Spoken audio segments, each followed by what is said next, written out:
Joshua, what's up, man? Thanks for joining me on the podcast. Dude, I am so glad that we finally figured this out. Most of us have a little bit crazy schedules and just moved to Dallas, Oh, you did? Texan. I'm a Texan now. Yeah. But Where yeah, you're from North Carolina, is that right? so I was born in North Carolina, grew up in South Carolina. Yeah. Okay, got it. Yeah, I just got back from South Carolina. We were doing Sorenex's Winter Strong. Do you know Sorenex, the exercise company? Yeah. Yeah. Yeah. That's sick. Yeah, Bert Soren's a good friend of mine. So we actually were down there last week, and then we go later in March because my son, my oldest son, qualified for nationals powerlifting. So we're going Oh, back down there for his powerlifting meet. So yeah, that's sick. That's yeah, sick. man. So what are some of his numbers? So he's 14. He thinks he's gonna squat around 330 to 40 pounds. He'll probably Wow. deadlift right around that weight. And then I think on bench press, which he admittedly is his weakest lift of the three, will probably be somewhere around 135, I would imagine, somewhere right in Yeah, there. but So I mean, if 14, that's pretty legit. yeah, man. He's got some legs like tree trunks Yeah, and a caboose, and he can lift the weights with his legs. So we got to bump up those numbers on the bench though. that's awesome. That's Yeah, awesome. man. Look, Yeah, so I was excited to talk with you because I know your story somewhat, and I'm really anxious for you to share it. But this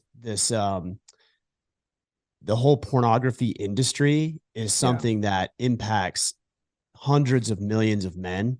yeah, And it's something that hasn't really, I don't think, really been discussed up until relatively recently. And maybe that's because I'm immersed in it. I'm making sure that we're getting information for not only myself, but the rest of the guys. And I see it more. Do you see there being a real push, maybe more so than in the past, against pornography and the industry in general? I think what's happening is you're really seeing how destructive it actually is. And it's almost like you're naive to it until you understand how demonstrative and how destructive it is. You're seeing, numbers like the average age of exposure to pornography is 11 years old. Mm. 56% of divorces, they have some kind of aspect of pornography addiction.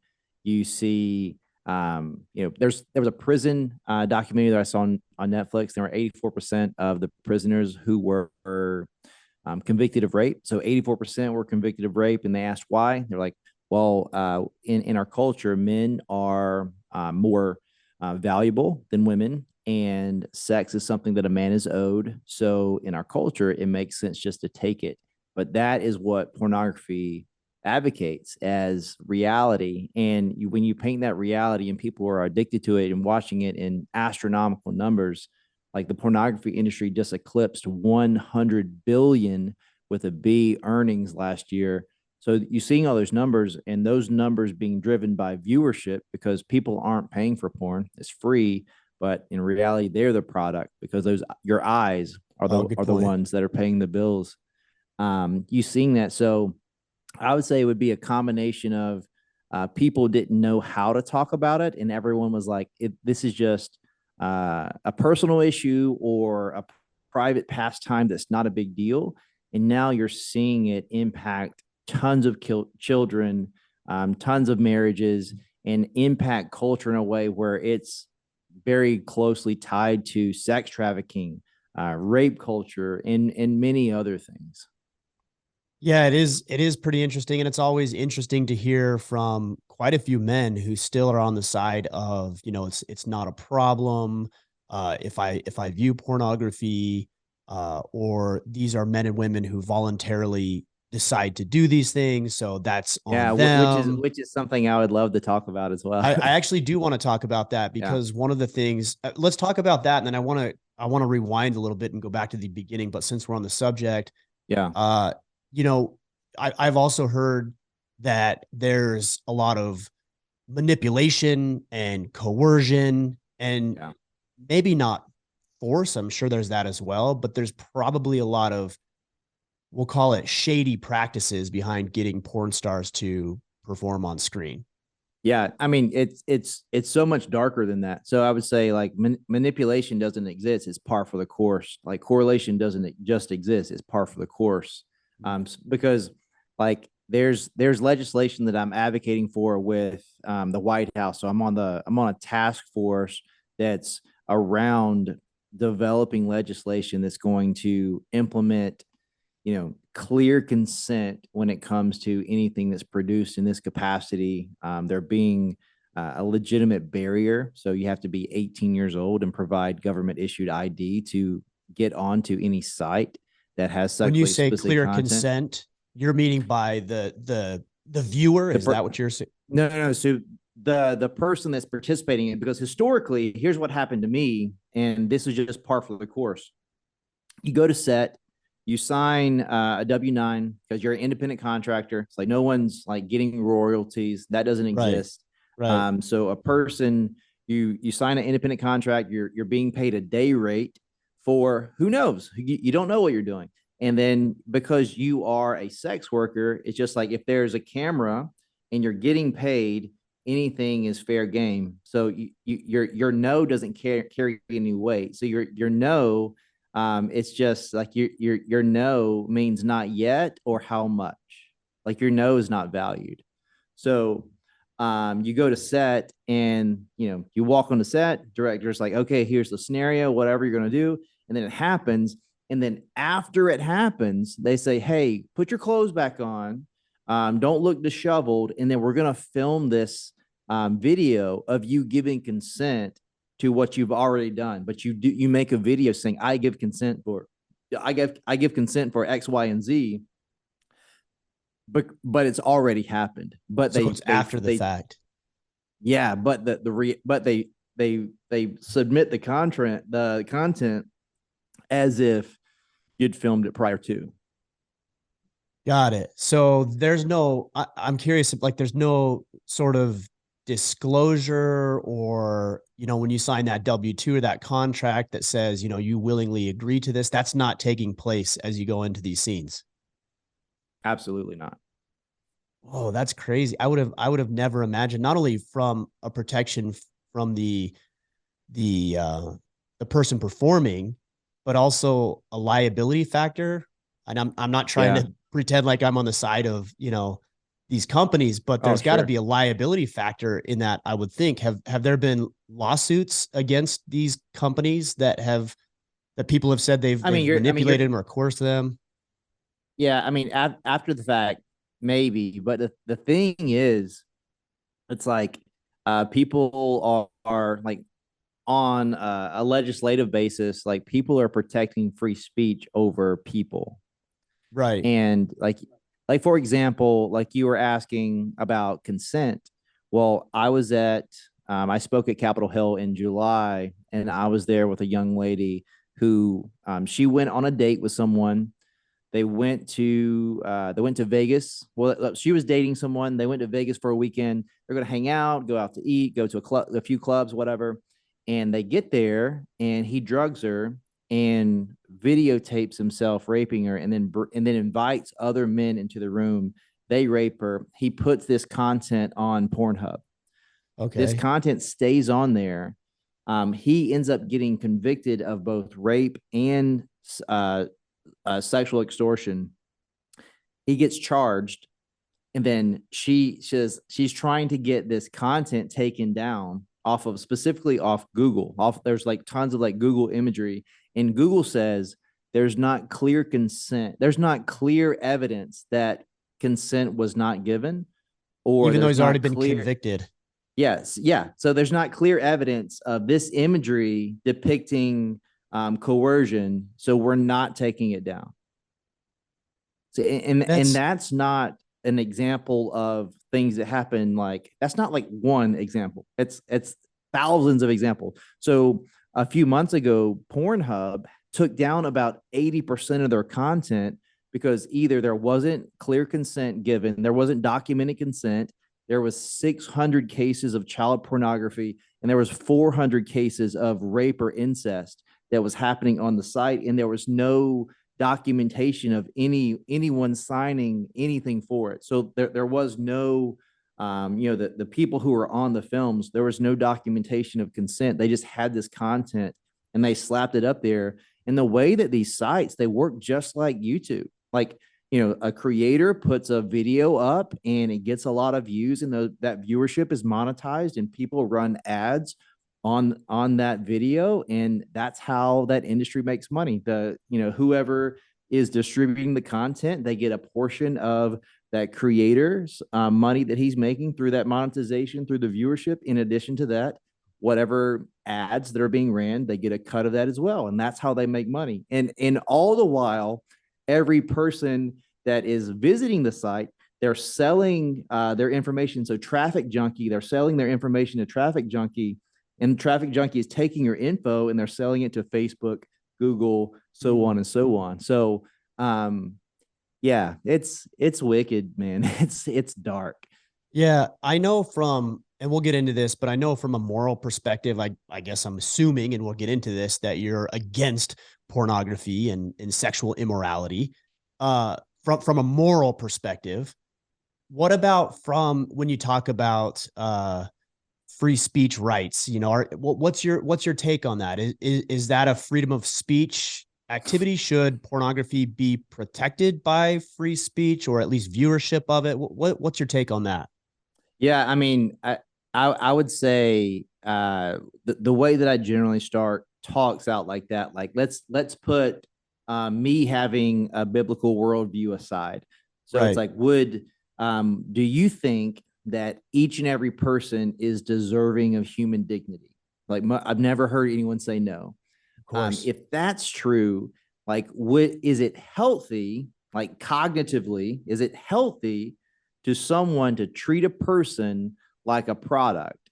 So of course it's no. And when you see the damage on people's brain from porn addiction, if you put someone's brain on a CT scan and you put someone's brain who is addicted to heroin, the aggressive amounts of dopamine that's hitting the synapse, you see the tracks in their brain, it's similar, because you're looking at augmented reality and you're wired to experience sexuality. So the person consuming it, it's incredibly detrimental. And if it impacts your brain, it impacts how you interact with people. It impacts the way that you see people. It interacts your ability to have integrity, to follow through with things, the way that you value and honor people. If you see a person as a product, you're going to treat them as such. And if you believe yes doesn't, if you believe that no doesn't mean no, then you see it happening in rape culture. And I was talking with someone, Heidi Olson is her name. She's an RN in Kansas City, Missouri, and she saw 1,300 cases of 12, 13, 14-year-olds tying up and raping their sisters brutally, and she's taking care of them. And 100% of the time, these boys are addicted to pornography. And 94% of pornography has violence in them. So they're seeing something, they're believing that to be reality, and then it's impacting the way they interact with the world. So it impacts people's brain, it impacts people's heart, it impacts people's world, how you interact with the world. So I would say I would deem that as something that is not a moral good, regardless of what your worldview is, and it's detrimental to society across the board. It contributes to rape culture. It contributes to sex trafficking. It contributes to pedophilia. Like, all it does is damage society. So I don't see anything good about it.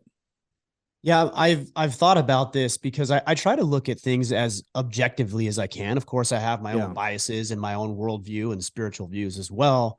But objectively, if we're to look at, is it protected behavior? You wouldn't say that peddling fentanyl is protected behavior. We even have laws to keep you from going 3 miles over the speed limit because it's dangerous to other people. So there's a lot of laws that we collectively have agreed upon that we have deemed appropriate for the betterment of society. And yet when it comes to pornography and also prostitution, somehow it's different and it's okay and it should be protected And I think a lot of that comes from the concept that we tend to believe that it's consensual, which sounds like quite often it's actually really not. Yeah, I mean, if you like, more often than not, like the girls who end up in that industry, they were either abused, they Mm-hmm. were like molested as kids. They like there's no one that goes in that industry that's a healthy individual. It's saying my life is all together, and my passion in life is to be a prostitute. And you know what? On top of that, let's film it and put it on the internet so it's there forever. Yeah. Because like Yeah. time after time after time, what happens is you see like the reason that people don't leave the industry after they're in it, because they truly believe, and like, this was my case. I stayed in the industry for 6 years because I truly believed once I did it, I had that scarlet letter. And who's going to take me seriously? Like, who's going to take me seriously? Who's going to want to be in a relationship with me? How am I going to be able to lead in any capacity? It doesn't matter about my knowledge base or my education. There's going to be this reference point that is easily accessible because of cell phones. It's like, hey, isn't this you? So because of that, I deemed myself trapped, but I trapped myself because I truly believed there was nothing else that I could do. And more often than not, the people in your life, the manager or your agent, or in a lot of cases, someone that has a pimp, they're telling you this is who you are, this is all you're good for, and then all of a sudden, the phone stops ringing and you're not working as much as you used to.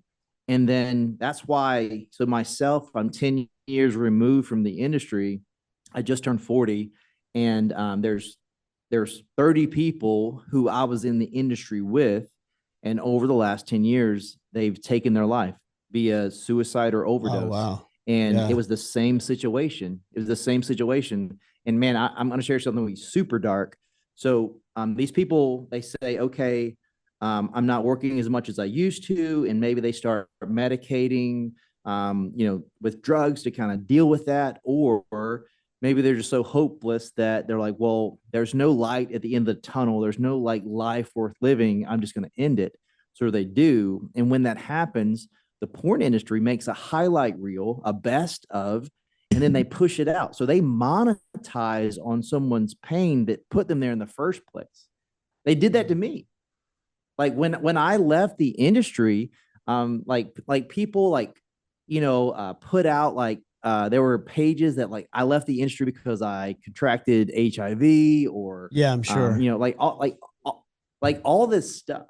And it's just crazy because they couldn't wrap their head around that this guy that was, at the top of the industry in some degree, like he didn't want to be there. But what happens is, and you could put this in any scenario where the person that is struggling with X, if I give you the thing that you think is going to fix your problems, like if like someone who is struggling with loneliness and they're addicted to pornography, if you give them a wife, the loneliness and addiction to pornography doesn't go away. Yeah. It just comes Yeah. problematic and ruins the marriage. If you give someone who has a gambling problem $1 million, that doesn't fix their problems. It gives them access to To create more more of that problems in their problem. life. It's that whatever it is. If you give the person that has an eating disorder, an unlimited amount of money or easy access to whatever, that like the toxic behavior, it's not because of one specific thing or a lack of something. There's an underlining thing. There's a root that, whatever it is, there's some type of wound that they haven't addressed, and the behavior is just medication. It's the behavior, what you see on the outside, it's flowing from something else. So it's you can't think you can put a band-aid on a porn addiction, but in that band-aid being marriage, and it just go away. Right. It's just not going to work. It's just worse. One thing I've heard in the past, and I love this quote, is never ask advice from somebody who has a vested interest in maintaining the status quo. Yeah. and you were talking about being surrounded by a manager, an agent, these organizations who wanted to hire you and bring you in for these things. Yeah. And it's almost inescapable because anybody you ask is vested financially in you not leaving the industry. Oh, sure. And and that's It's how like so the many of whole us get trapped.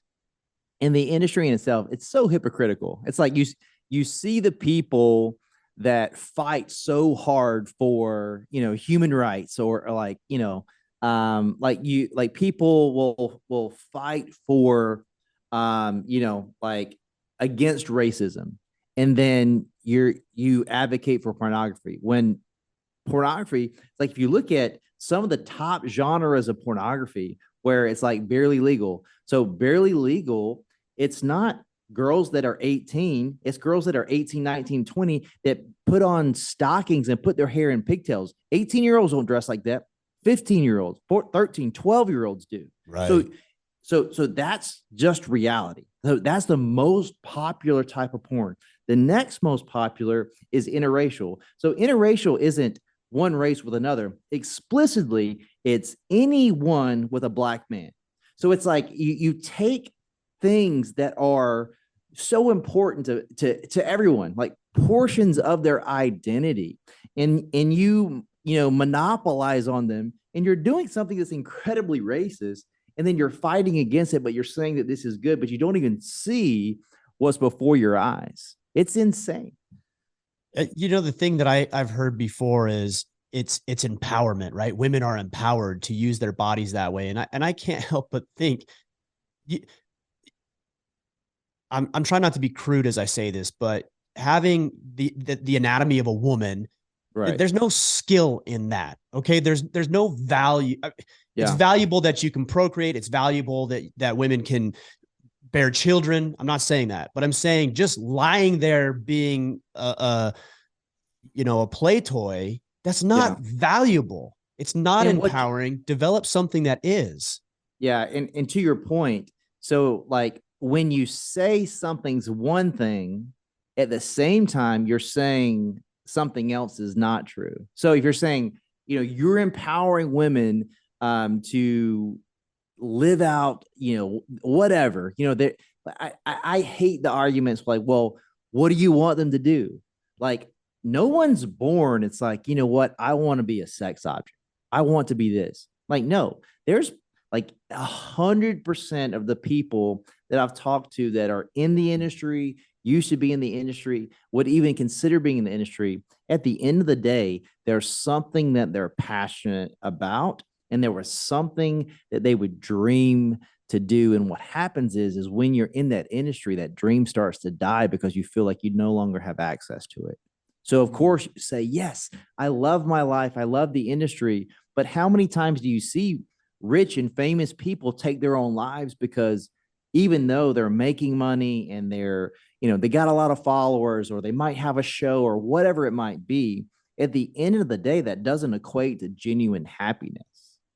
So if you like, for me, for example, it's like the last year I was in the industry, it's like, I grew up in poverty to an extent, and I almost eclipsed like $400,000 that last year I was in the industry. So for me, that was a ton of money, and a lot of people knew my name in X, Y, and Z.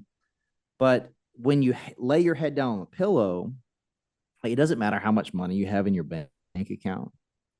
It doesn't matter, how many people know your name. It doesn't matter if you have a blue check mark, by your name on social media. It's like, if you're miserable and you're hurting and you're struggling with something, there's nothing that is aesthetic or exists on the outside of, your heart that's going to fix that. Like, you could still be incredibly lonely and be around people all the time. It feels like the only thing that would fix it, like a drug addict, would be to go have your next hit only to Sure. feel empty again. So that seems like it would be a challenging thing. So you've got this deeper wound, which is maybe the loneliness, or Yeah. maybe it's abandonment issues from father. I Yeah. actually read a great book called The Boy Crisis, and Dr. Warren Farrell talks about specifically with young women, the role of the father is so important because the relationship that they have begins to help her see that she is not just valuable in a sexual context, but she's valuable outside of and independent from sex. And that's Yeah. one of the most powerful relationships she has. So you have this wound or this hole, and the only way you know how to fill it, even if it's temporarily, is to continue to engage in the same behavior that's exacerbating the problem. Oh, sure. Like for me, for example, growing up, like I grew up without a father, and for me, what was incredibly problematic for me was that I grew up without a dad. My mom has me at 16, and I live in a small town in South Carolina. So that lends, there being one grocery store. So now I'm seeing this person that I know is my father, but he never plays the role of my dad. Like he was never in my home or in my life. And as when I was young, that was confusing. And as I got older, it became infuriating. And for me, I have a high achiever personality, and like most men, it's like you want to do, and when you do things, it equates to a feeling of affirmation. And what you desire is someone to say, "Son, I'm proud of you," or "This is how you do this," and then you do it, and you show them that you could accomplish it. So for me, like this desire for achievement, it started in school. So like I had to make the best grades, and then I wanted to be the best athlete, and then I started modeling and acting, and it was like I needed to land the role. I needed to get the part. I needed to do the campaign. Just on and on and on. And this mindset led to me adapting that with girls, where like I was very promiscuous, but it was really about conquest after conquest, where like, oh, like this is the prettiest girl in the school, or this is the girl that's like, the hardest to like take out on the date. And like I would do Mm-hmm. that. Or, and that behavior continued in college.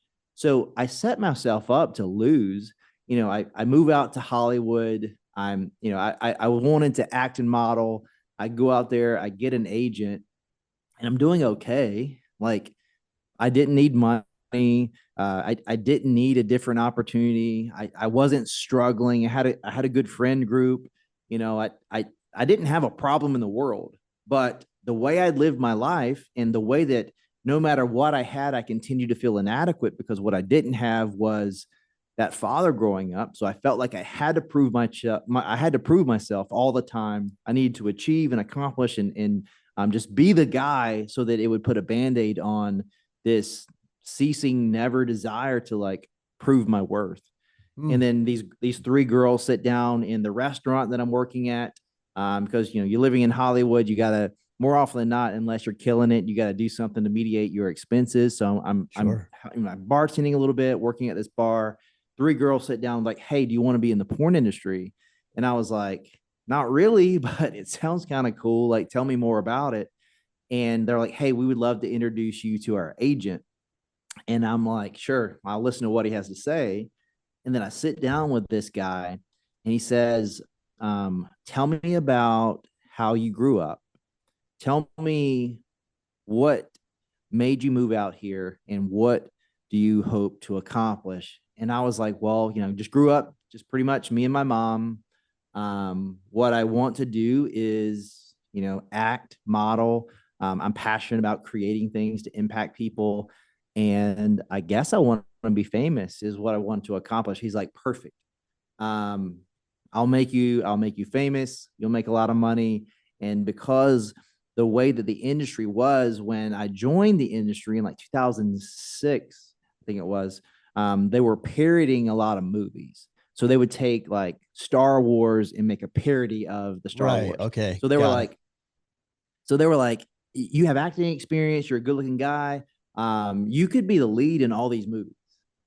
And I was like, "Okay." So I knew that that was a compromise, but at the same time, I was 22 at the time, and I'm thinking, well, maybe, a lot of my other friends have made it. They've landed like roles in, big roles in movies, and they've like started to establish their career. They're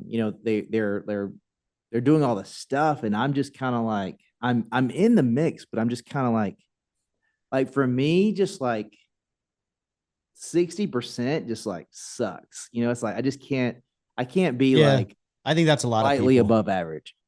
Probably a It's lot just of like people who I listen don't to this like, podcast too. yeah, it just like I just could. And like for me, like if I'm doing okay, I'm like I can't stand it. It drives me crazy. Right. So if I'm Right. not crushing it at anything, I feel like I'm failing. Like if I'm not winning, I'm losing. That's just how I feel. And that's how I felt. So I'm like, I know this is a compromise, but maybe I'll just do one. How bad could it be? And then I do one, and then like so quickly I do this one, it goes viral. My agent finds out. They're like, hey, obviously this is a breach in the code of conduct that you signed. We cannot represent you anymore. And I'm like, okay, well, there Wait, goes why? the I don't reason that I understand. moved out. What was the breach? What Oh, happened? so the like both the acting and modeling agency that represented me. It's like Right. you I got sign, you. I got a you. code of yeah. Yeah. So the mainstream, yeah. So they were I like, thought it was in we the can't porn be associated. industry, so Oh no, yeah, I'm yeah. So tracking. we can't, you can't be associated, like your likeness. We don't want to be associated with.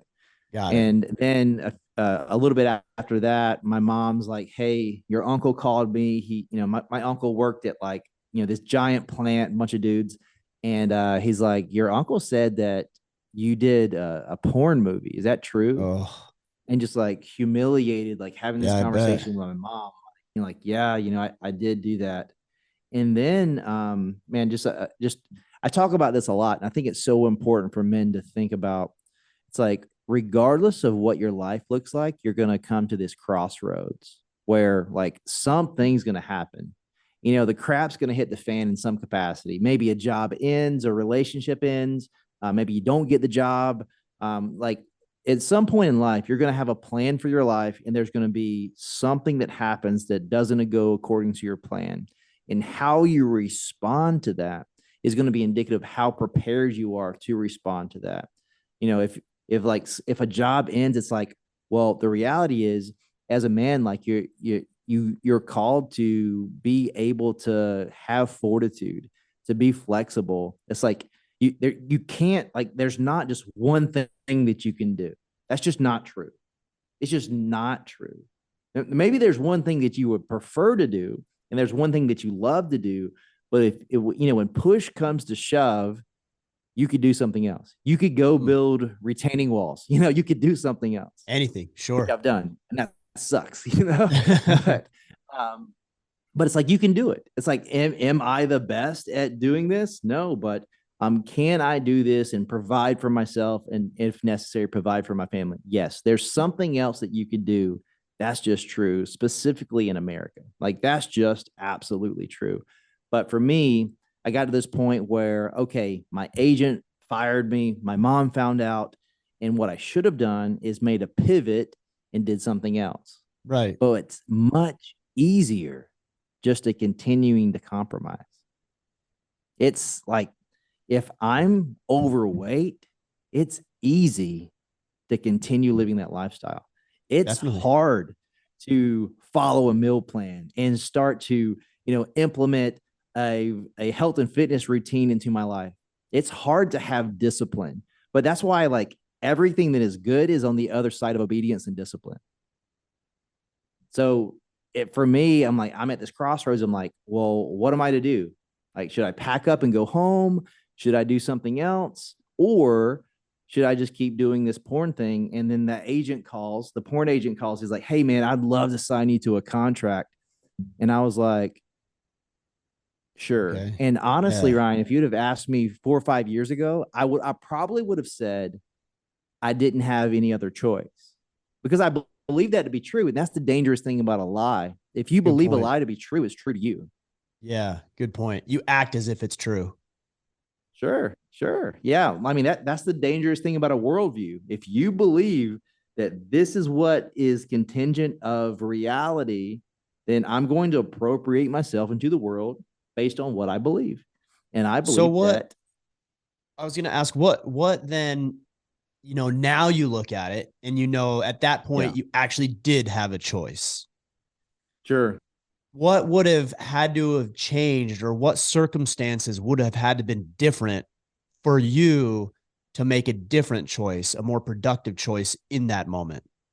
Is it being Yeah. around people? Is it more confidence in yourself? Like, what is it that you wish you would have had to make a better decision then? Yeah, I mean, just thinking about now, like things that I have now. So, like, obviously, like, my faith is something that's important to me. But Mhm. what allows me to have checks and balances in my life is that I have relationships with other men that hold me to a certain standard, and I do the same thing for them. So I always tell people they need one person in your life that you can have hot conversations with once a week. So hot being an acronym standing for honest, open, and transparent. Mm, So, it's like I need to be able to say, I'm struggling with this because again, as men, it's like so many people they try to put on this fake facade when they pretend to be okay when they're not. yeah. And I live my whole life that way. Like up until I met my wife, I lived my whole life. I had no clue who I was, but I was, I call it a first date mask. Like every person I met, I don't know who I am, but I'm really good at becoming whoever I believe you want me to be so that you like me or affirm me. Right. And what happens is someone can't love you well if they don't truly know you. If they know this fictitious version of you, how deep is that relationship? And what happened was because of my insecurities and because of me always putting on face, no one really knew me. So I would never let anyone know that I'm struggling because I would need to let someone in to do that. And it all stems back to this. Like, I have a great relationship with my mom. I've always had a great relationship with my mom, but I've always been a terrible friend. Like, Mm, I've always been a terrible friend because I truly believed, number one, I didn't know how to be a man. And number two, I didn't think that I had value. So I would treat the relationship like, what value do I have? Yeah, I'll tell you that I'm gonna show up, but I'm probably not gonna show up. I'm not gonna follow through. I was terrible at finishing things. I would say I would do things I wouldn't do. I would start things and never finish them. I had zero integrity. I was that person, like I would hook up with, my friends, like ex-girlfriends. Like I would just I truly believe like I had no value and I didn't care. And it's like what would stop me from doing that? Like, you don't really care about me anyway. So what does it matter? So I mm. lived my life that way. You said I've obviously followed your story a little bit, know a little bit about you. You said in I think it was maybe a quick introductory story about your life that you had a bank teller ask you a Yeah. question that maybe like a seemingly insignificant question, but Yeah. at maybe just the right moment in just the right mind frame, and it started to change things around for you. It sounds like. Yeah, so it was huge for me because ironically, if I look back, the agent that had the first conversation with me, inviting me into the porn industry, he was like, I will make your name famous. Mhm. But in reality, the first thing you do is surrender your name and you adopt another one. Right. So the Okay. Got name it. that he made famous was a stage name, a pseudonym. And that should go to like to a certain degree. It's like if it was something that you were proud of, wouldn't you just go by your name? Right. Like Sure. Yeah. like Good why point. like and then the example I always love to give, if you were in a library and you were looking at porn on your phone and someone said something to you, what are you gonna do? Immediately Yeah. You'd hide go it. put it Of down. course. But there's a level of shame there. But anyway, so I you go by a pseudonym. And towards the end of my time in the industry, you're this is another great lesson to just kind of lean into. So if you don't have anyone in your life holding you accountable, there's not going to be a good way of seeing yourself from an outside perspective. And for me, my mom, like the whole time I was in the industry, she would say, Joshua, I love you, but you're better than that. Like there's Mhm. something else that you could be doing. And you actually have all these gifts and skills and talents and things that you're passionate about. You love health and fitness. You love it. Like, why don't you do something else?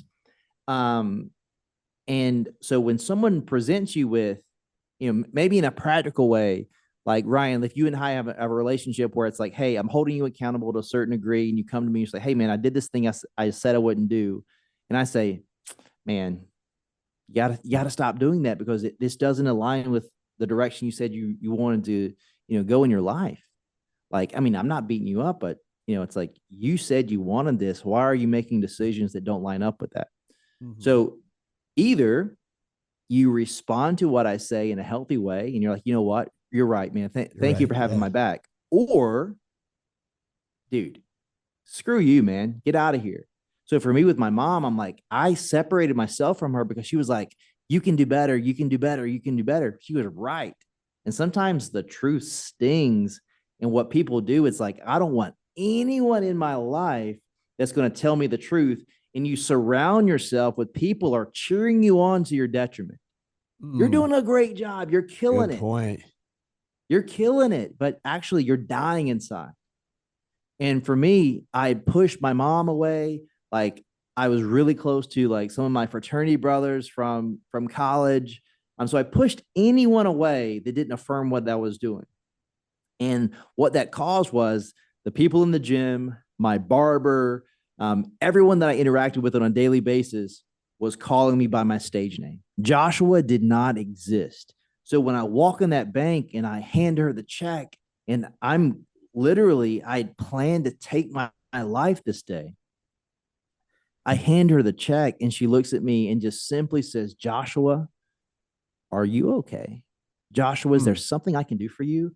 Like what it did, it shattered this plausible reality that I created based on lies and guilt and shame. And I felt the pain that I was numb to. And what I immediately thought was, my mom did not want me to come home. She didn't want me to stop doing porn. She didn't want me to do all these stuff. She wanted to know that I was okay. And that was it. And I was being so selfish because of my pride and honestly, my shame that I had robbed her from that. And I went straight to my house and I called her and we had a snot filled conversation of me, apologizing for not letting her know that I was okay because it'd been almost a year. It'd been almost a year since I had talked to anyone that wow. truly knew me. And that made me see myself in a different lens. And I was like, I just can't do this. And to be clear, it's like, I was at a point in my life where, I said, if I make $1 million in this industry, I'll be happy. I did it. It didn't work. If Yeah. I surf on X, Y, and Z beaches, I'll be happy. It didn't work. If I win performer of the year, which I did in 2012, like that was it. I'm the best. It didn't work. And what it did, it amplified my loneliness and depression and anxiety because none of the things that I accomplished that I thought would satisfy my soul, they didn't work. And I was faced with either die or run. And I ran. Hmm. From a spiritual perspective, I would say that Satan knows us very, very well. Yeah. And he knows how to push on us in just the right ways to do things that are not in our best interest. You said you've been out of the industry for roughly 10 years or so. Is that right? Yeah. Is is there still a temptation? Is there still a draw? Are there still things that you're trying to fill and you're tempted to fill them that way? Is that something that's still on your mind? Yeah. I mean, so not, so I don't have a draw to like be in the industry, Mm-hmm. but I would say the thing that I do struggle with from time to time still. So it's like that was a large part of me like going through counseling because it was like for Yeah. me it was like Jesus plus counseling. Um, Okay. Sure. but for me it was really like in that industry there were like so many people cheering me on Right. Right. and like tons of fans and all this stuff. And for me, It wasn't like there's nothing tied to that industry, but there's this part in me that I have to keep in check where I tie my worth to the level I'm affirmed. Mm. And Got it. so like for me, it's like, that's something that I have to keep in check. It's like, am I doing, because you can do the right thing for the wrong reasons, you know? So for me, it's like, am I doing this out of a heart of good, or am I trying to serve myself? And like honestly, like for me, like I was like back and forth. I like deleted social media, like went back on it, deleted it, went back on it, deleted it, went back on it. And like now, I'm on the executive board of a project called Share the King, and I essentially mentor young men and women who are, they have large platforms, and we're utilizing, technology to, to share the gospel and help people grow those pages. But that's something that I talk about often. It's like, man, you got to check your heart, because like you always got to allow your why to drive your what. It's like, why am I doing this? And Right. if you understand, like at a deep level, like why I'm doing what I'm doing, then it'll drive your what. But if your why is to build yourself up, or to, get more followers, or whatever it might be, if I'm doing that like out of selfish ambition, you'll never get to the place that you intended to go. So I just got to keep Yeah. myself in check in that way. So I feel a venom towards the industry. Mm. I love the people in the industry. There's still people who are in the industry that I don't talk to as much as I would like, just because it's Sure. not healthy for me. But there's people in the industry that I love deeply that used to be like dear friends. There's people who have died, over the last few years, who are in the industry that, I there was a gentleman, I won't share his porn name, but his real name was Joe Reeves, and he was my roommate for a while, and he got drunk and fell off like a stairwell in Mexico and died, and I Oh, wept. geez. And to be honest, like he was a better friend to me when he was still in the industry than I was to him as someone who's a pastor serving in a church, because he Wow. was calling me every week asking me how I was doing. Checking Like in on you. I played fantasy football with him. We talked sports. He was from, I'm from South Carolina. He's from Tennessee. So two good old boys. Just but just great guy. Um, but I say I love the people who are still in the industry, but gosh, I hate the industry with just such a passion, because Yeah. man, like I spoke at a large high school in Houston yesterday, and just kid after kid after kid, like 50, like Ryan, I'm not being facetious, 50 plus kids come to me. My dad was struggling with pornography, and my mom found out, and they ended up getting a divorce. Mm. And like the craziest thing, I talked to a kid who saw porn on his dad's computer at 10 years old, was addicted to it up until a sophomore year of high school, went to counseling, got freedom from it, and now is walking his dad through the process that he went through to Wow. be free from pornography as a senior in high school. And Yeah. man, just like hearing him, like there's like a pretty like there's a pretty systematic way that I'll lead people one on one to, start walking towards freedom, and just hearing him regurgitate things that I've said, and using this in a systematic way to help his dad find freedom. And honestly, he was articulating things that I've said that sounded better coming out You're of his like, I'm mouth. gonna have to take that. But I know, I was like, that's good. But dude, just like gut wrenching, just gut wrenching, man. Like I spoke at a chapel service at Mount Vernon in Ohio, Mount Vernon University. I spoke at a chapel service, and I was like, like you're only as free as you're honest, is what I said. You're only as Mm. free as you're honest. And I was like, who's struggling with sexual sin, pornography addiction, like promiscuity? Like pretty much everyone's hand goes up, about 1,200 kids. And the conversations that I had afterwards, it's like people who, like kids who were beaten as kids, like physically abused, seeking out participating in BDSM pornography because the only way that they can associate love is with physical harm. Mm. And knowing that that exists in the industry, and it just makes me sick to my stomach. Yeah. And just a very like righteous anger, and just when just like talking to those young men, it's like, I'm a father of three boys.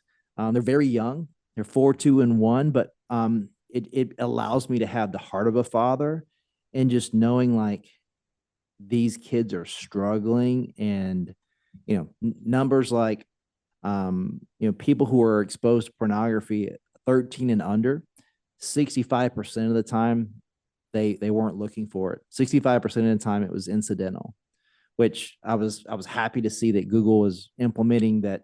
They were blurring out anything that's sexual or violent. They didn't say when they were going to implement that, but so many cases of someone was doing biology homework and they went too many scrolls down, and all of a sudden there's hardcore pornography. Yeah. I And mean, it's that's like, what back happened in when the I was day, first introduced is I think a buddy of mine had a Playboy and, it wasn't online, but had a Playboy and it was yeah, like, look, check this out. And he was the yeah, one who showed me, I wasn't. And then we would try to steal Penthouse and Playboy magazines from the local convenience store. And, it like progressively got worse over time. Yeah. But it yeah, wasn't yeah. me actively going to look for it. Yeah, so like same thing happened to me. So I was at someone's house and they showed it to me, and then I used to live off a major highway, and like truck drivers would throw stuff out, and I would find like Oh, really? yeah. So but yeah, same thing. It's like it's crazy, but like the thing is, like once that seed is planted, now like you develop this appetite for this thing that you've never seen or heard of, Yeah. um, and that's I why I wonder. think Well, I was going to ask about. Look, the reality is you have three young boys. I have three boys. I also have a daughter. Like they're gonna see pornography, a hundred hundred percent. percent. 100%. And so, it's such a weird thing because they're gonna be exposed to it. You don't want them to be exposed to it. And so I think it's a conversation and a topic that needs to be broached among fathers and sons and daughters. But I don't know, it just doesn't, it's hard, it's awkward, it's Yeah. uncomfortable. And yet those are the conversations that need to be had and the reality needs to be shared. Otherwise, they're going to go down the same rabbit hole that many of us did.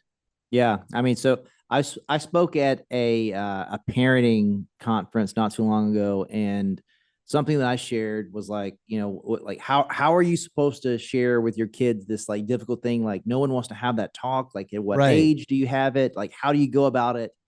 And I was like, well, like the how and the when, is that's individualistic in nature. Is like you got to know your kids to a degree, but you got to know that they're going to see it. So if you don't talk about it, what happens is you end up having to answer two questions. Why didn't you tell me? If you Mm, knew that it existed, why didn't you tell me? And number two, why is what you're telling me different than what I heard first? mm, Because I mean that like as someone who is in Christian leadership, I lead a ministry called Finding Hope, and for me, it's my responsibility to tell people the truth, and that's part of the truth. Like I don't get to choose what part of the truth is the whole pie. right. So I Because need to then tell that people isn't the all of truth.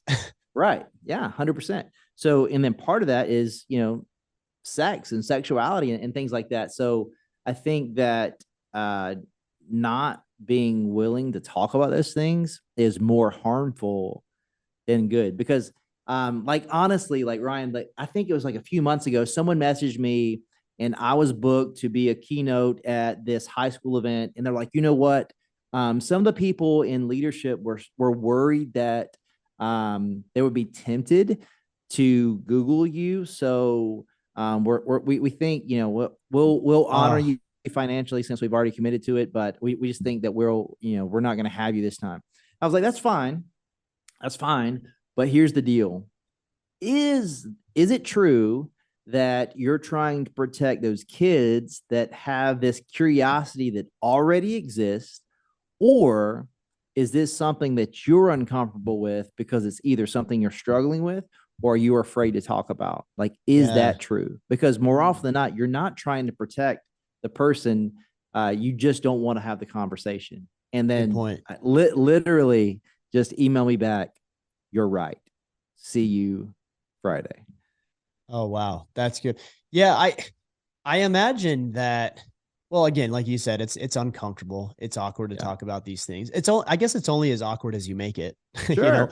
that I've had some sexual type conversations with my oldest son, my two oldest boys in particular. Yeah.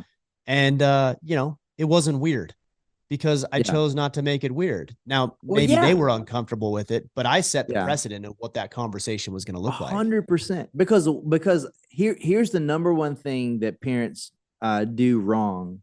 Like, if my son comes to me, it's like, Dad, I saw something, I saw porn.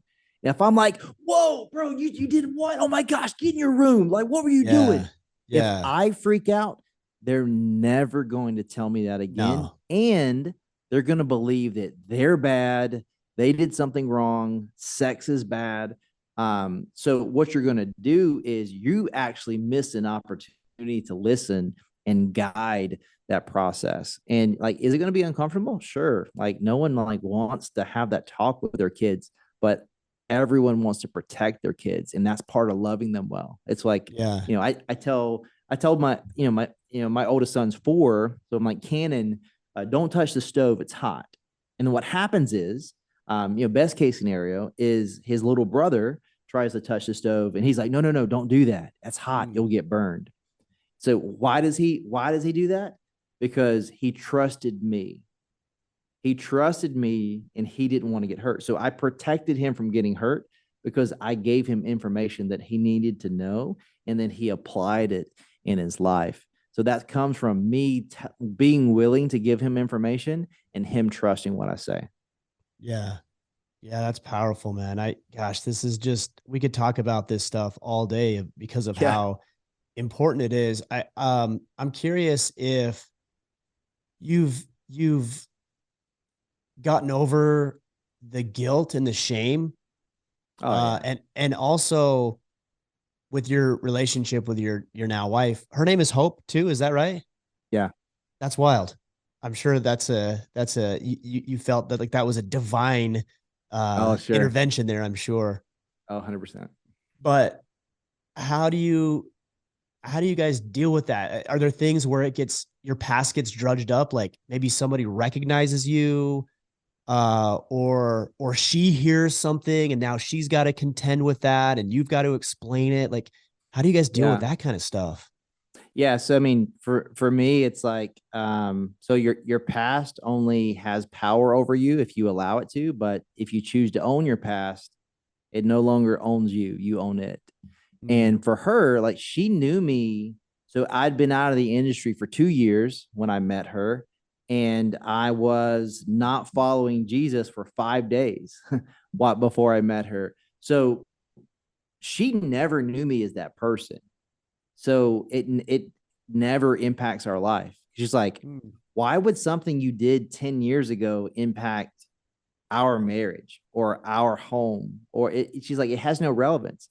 So like See, and I gotta push on that some just a little bit. And I'm not saying yeah, she doesn't believe that. I'm sure she does. But I don't, I yeah. mean, this sounds like an incredible woman, to be honest. Like I don't know how, I can't see or fathom how a woman's like, hey, you know what? That doesn't matter.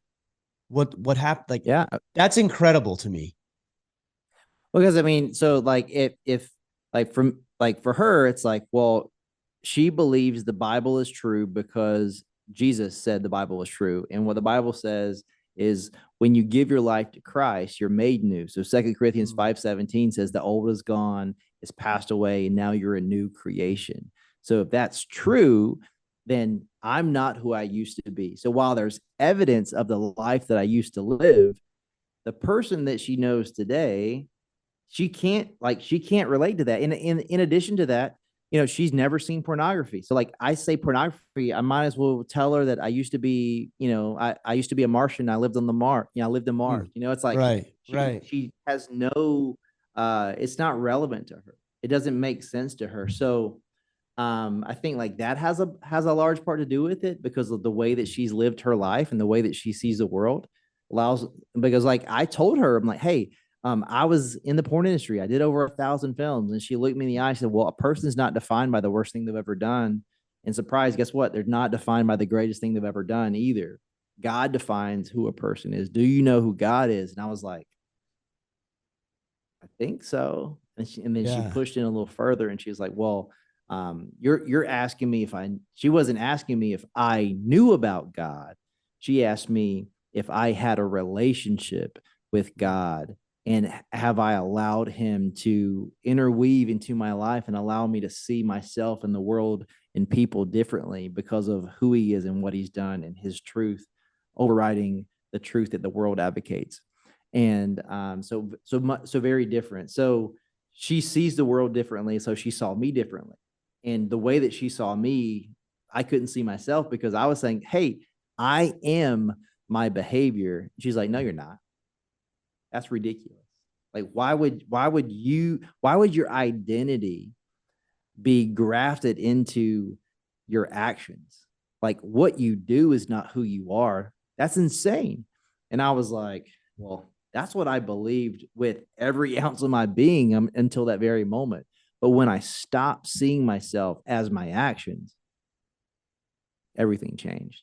So, and then just really just like lust and love. So it's like for me, and just in reality, so lust and love are not like similar; they're polar opposites. Because lust is it serves you. It's easy. It's easy to Mm. give in to lust. Love takes work. It takes sacrifice.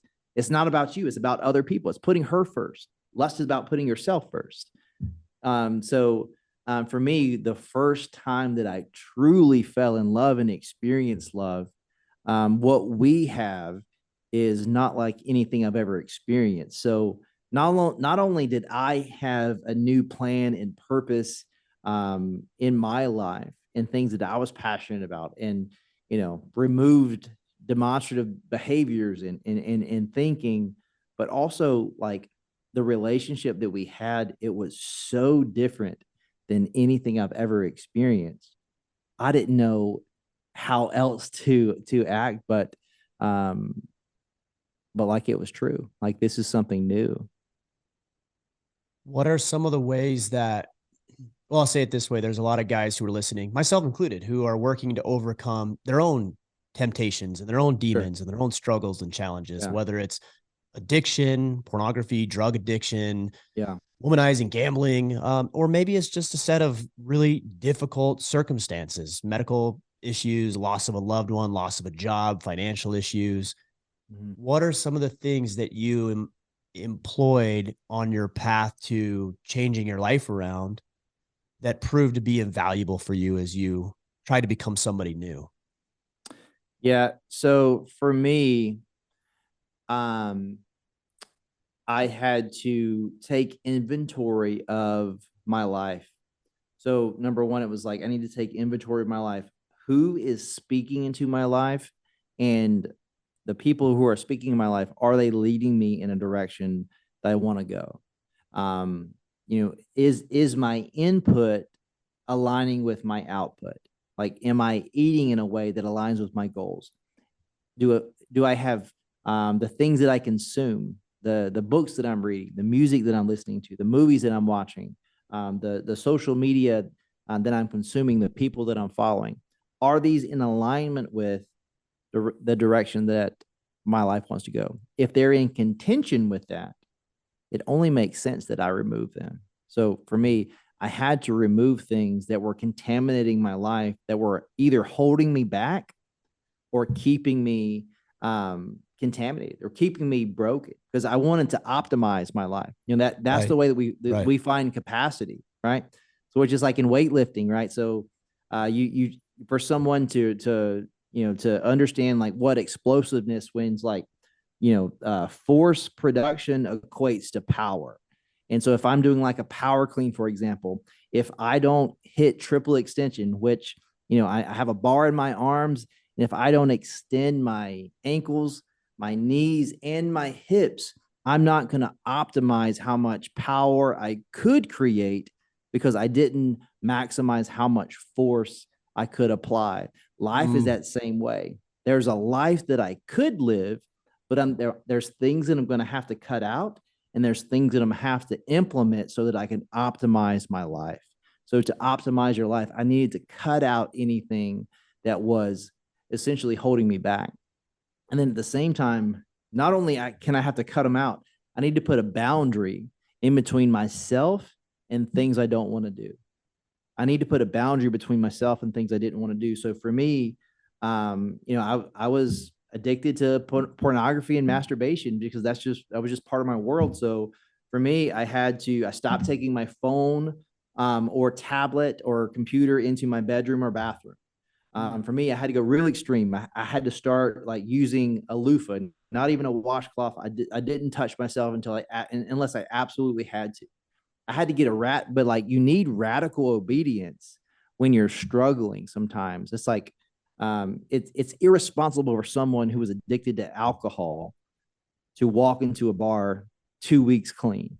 It's just irresponsible. Like, why would you put yourself in a place to do something you don't want to do? Why put yourself in a place to be tempted beyond your capability of resisting? Like, why would you do that? So for me, I wanted to put myself far away from things I didn't want to do. So for me, for a season, I had to delete social media. It wasn't even about like checking who I was following. I had to completely delete it. And then just like practical things, it's like if I was like tempted to be promiscuous, it's like, or like lusting after girls or whatever, like don't like set up shop behind a bunch of girls wearing leggings on the Stairmaster. Like that's stupid. mm, Like yeah, why would good I put point. myself in those situations? Like don't like that's fire. Don't go near it. I'll get burned. Right, right. But it's common sense, but it's like we we're not willing often to remove things from our life because what we do is I think sometimes we confuse um comfort with intimacy, and or just like we just like misconstrue like what is like something I need, and because it makes me feel a certain way, I feel like I'm justified to have it, or it's this like big inconvenience that I remove it from my life. But like for me, I love drinking Diet Coke. But when I drink Diet Coke, it normally causes me to snack with like chips or whatever. So it's like if Sure. I'm trying to tighten up a little bit, it's like I'm not gonna have soda in the house, because if I have soda in the house, it's gonna lead to this. And it's Right. like, do I love drinking Diet Coke? Sure. Like, do I still drink it when I go out like to dinner or whatever? Like, yeah, but I'm not gonna have it in the house, because what it's gonna do is gonna lead me to do something that I don't want to do, and it's not in alignment with goals that I have and the way that I want to live my life. So I have to put boundaries in place. And that's sometimes what that looks like. And at the end of the day, I need someone to be accountable to. And I think for every man, you need to be leading someone, and you need to be being led by someone. You need to be leading someone, and you need to be being led by someone. From a Christian perspective, that's I need to be discipling someone, and someone needs to be discipling me. And you never grow out of that. And regardless of what capacity in business, like I used to own CrossFit gyms, I used to have an online personal training business, I did ministry for a while, worked in churches, operate nonprofits. No matter what you're doing in your life, there's someone that's gone farther, that's more successful, that knows more, and you're ignorant, and it's your pride that Yeah. stands in a way from saying, hey, I need someone that, maybe it's just once a month or every other week, but I need someone that I can go to and pour into me in some capacity. And then in addition to that, it's like I need to be pouring it out to someone. There's a generation of people that are ready to go. They want to do things, they want to get reps. And man, if you know how to do something well, the best thing you can do for you or them is teach them. One of the things that I like most about what you've done is I hear from so many men who think that their past is what disqualifies them from helping people moving forward. Like, I've Yeah. done this, so I can't lead. And you've taken that concept and completely flipped it on its head by owning Yeah. it, is what you'd said. Yeah. And not only does your past not keep you from doing it, it's actually your past that gives you credibility and more Sure. power to be able to do this in a way that somebody who maybe hasn't been in the industry or doesn't struggle with porn will Yeah. never understand. Yeah. And I think the beautiful thing about that is, especially like from a vulnerability standpoint, it's like, hey, if I'm willing to put my cards on the table and my cards are much more gnarly than yours, then you're going to Yeah. be quick to say, you know what? I struggled with this and this, or this has happened in my Right. life. Right. And also it's like in any area of life, like the only way you learn to do something is you do it. Right. Mhm. So it's Yeah. like getting your pride in check and learning to be humble.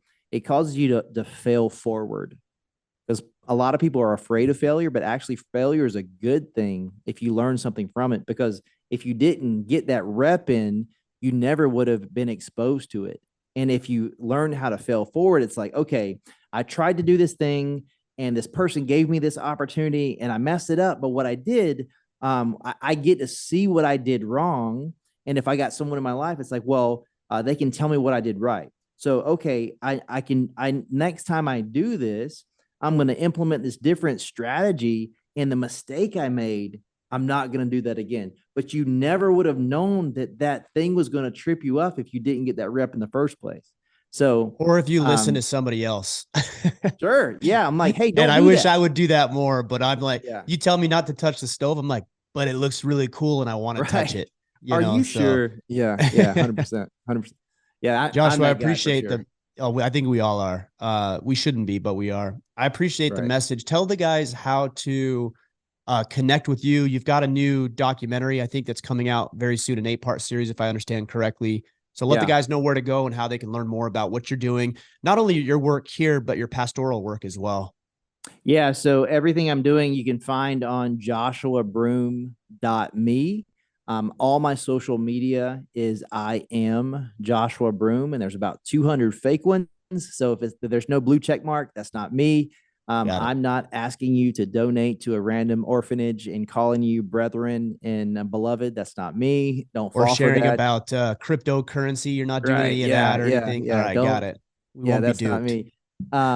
But yeah, so it's a project that my buddy Lee Shelton and I put together. It's called Unmentionable. You can find out more information about that at unmentionablepodcast.com. But it's an 8-part deep dive into the history of the pornography industry, my life growing up, my life in college. We went back to Hollywood. We interviewed people who are in the industry, out of the industry, want to be in the industry, organizations that are for the industry, organizations that oppose the industry. Encapsulate some of my time in DC. So I've had the opportunity to speak at Capitol Hill a few times. I'm on the task force at the White House, just trying to navigate through what does it look like to create legislation to protect kids. Like that's the heart of it. Like, yes, there's an opportunity to take down stuff and implement clear consent within the industry and increase the age that people enter the industry. There's all this stuff, but my heart is to protect kids from pornography, because I'm seeing it just ruin so many lives, so many homes, ruin marriages. So it's called the Protect Act. And what's really amazing, so Senator Lee in Utah has signed off on it and it's made it to the floor, but Louisiana actually started implementing it before it even passed. Oh, So wow. it's I getting a think I little bit did of hear traction, about but that recently. Yeah, I did, where they're yeah, so they're so neat that requiring you know the certain sites to have age verification and things like that on it, if I understand correctly.